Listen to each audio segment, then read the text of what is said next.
রানাঘাট পুর এলাকার ১১ নম্বর ওয়ার্ডের বাসিন্দাদের একাংশ তাকে ঘিরে বিক্ষোভ দেখিয়েছেন। সেই সময় তাকে লক্ষ্য করে ডিমও ছোড়া হয়। তারপরেই ইস্তফা দিলেন রানাঘাটের পুরপ্রধান কুশলদেব বন্দ্যোপাধ্যায় মহকুমা শাসক মোহাম্মদ সুবুর খানের কাছে।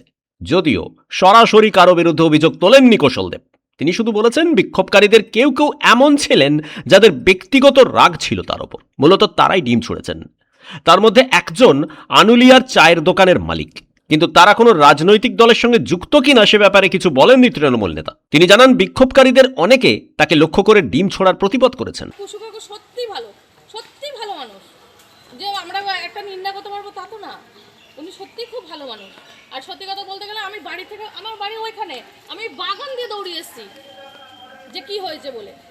আর না এরকম করছে একটা পৌরসভার উনি চেয়ারম্যান, উনি তো চারিদিকে দেখতে হয়, সবার তো মানে সমান না যে মানে এখানে বললে সঙ্গে সঙ্গে করে দেবে। আমিও তো এর আগের দিন ওনার কাছে রিপোর্ট নিয়ে এসেছিলাম যে কাকু আমার এই, তা উনি তো সমাধান করবে বলেছে আমাকে, তা বলে তো আমি এর সাথে ভাঙচুর করতে পারি না ওনার বাড়িতে। ভোর ৫টা থেকে অবিরাম বৃষ্টি, রাস্তাঘাট জল থই থই। রানাঘাট পৌরসভার ১১ নম্বর ওয়ার্ডের নিকাশি নালার বেহাল দশায় এলাকার বাসিন্দাদের ক্ষোভ একেবারে চেয়ারম্যানের বাড়ির সামনে চলে আসে। রানাঘাট পুরসভার চেয়ারম্যান কুশলদেব বন্দ্যোপাধ্যায়ের মুখে ছোড়া হয় ডিম। বৃহস্পতিবার ও শুক্রবারের বৃষ্টিতে রানাঘাট পুরসভার ১১ নম্বর ওয়ার্ডের একটি নিকাশি নালার কাজ সমাপ্ত না হওয়ায় বেশ কয়েকটি বাড়ি প্লাবিত হয়ে যায় নোংরা জলে। বেশ কিছু এলাকাতেও যাতায়াত বন্ধ হয়ে গেছে নাগরিকদের। আর এ বিষয়ে পুরসভাকে জানিয়েও মেলেনি ফল বলে অভিযোগ।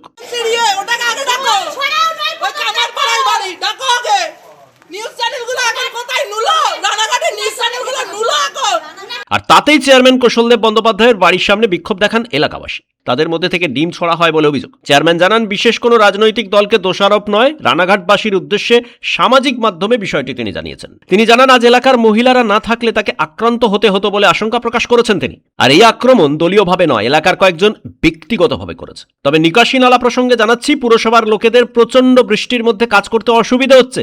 একটানা বৃষ্টি পৌরসভার নিকাশি নালা পরিষ্কার করার কাজে বাধা সৃষ্টি করছে, এমনটাই জানান পুরসভার চেয়ারম্যান। এই আজকে প্রবলেমটা আজকের নয়, প্রায় ৮-৯ বছর আগের প্রবলেম। এই প্রবলেমটা মেটানোর চেষ্টা চলছিল। আজকেও কাজ হবে ১১টার সময়। তো তার আগে যেহেতু কালকে এবিসিআর রয়েছে, আজকে সকালে এবিসিআর রয়েছে, জল নেমে গেছে। ওখান থেকে কিছু মানুষ তারা এসে, আজকে আমি বাড়িতে ছিলাম না, আমার বাড়িতে স্ত্রীও নেই, ছেলেও নেই, বা ওরা নেই, আমি একাই ছিলাম বাড়িতে, তখন ছিলাম না সেই মুহূর্তে আমি। যাই হোক, তারপরে ওরা এসে আমার বাড়ির সামনে ফুলের গাছ ফাছ টপ ভেঙেছে, সেগুলো ভেঙেছে। আমি তারপরে বেরিয়ে তাদের কথা শুনেছি।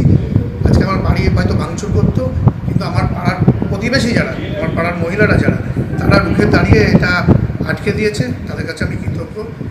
তারপরে আমার সঙ্গে তাদের কথা হয়েছে, কথার পরে তারা আমার এখান থেকে গেছে। কি বলবেন এটা নিয়ে আর কি বলবো, বলার কিছু নেই।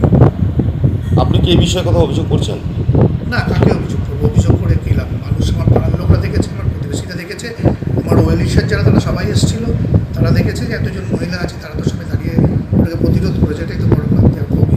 কুশলদেব বলেন ১১ নম্বর ওয়ার্ডের নর্দমা সংক্রান্ত কিছু সমস্যা ছিল, পুরসভা তার সমাধানের জন্য কাজও করেছিল, কিন্তু টানা বৃষ্টিতে ওই এলাকায় জল জমে যায় শুক্রবার।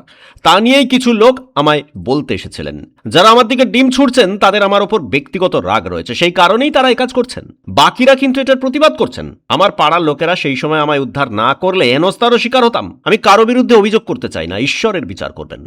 কুশলদেব বাবু জানান তিনি মহকুমা শাসক ও পুরসভার নির্বাহী আধিকারিককে ইমেল করে তার পদত্যাগের কথা জানিয়ে দিয়েছেন। তার পাশে থাকার বার্তা দিয়েছেন সিপিআইএম ও বিজেপি বিধায়ক পার্থসারথী চ্যাটার্জিও। রানাঘাট থেকে শফিকুল ইসলামের রিপোর্ট, পূবের কলম ডিজিটাল।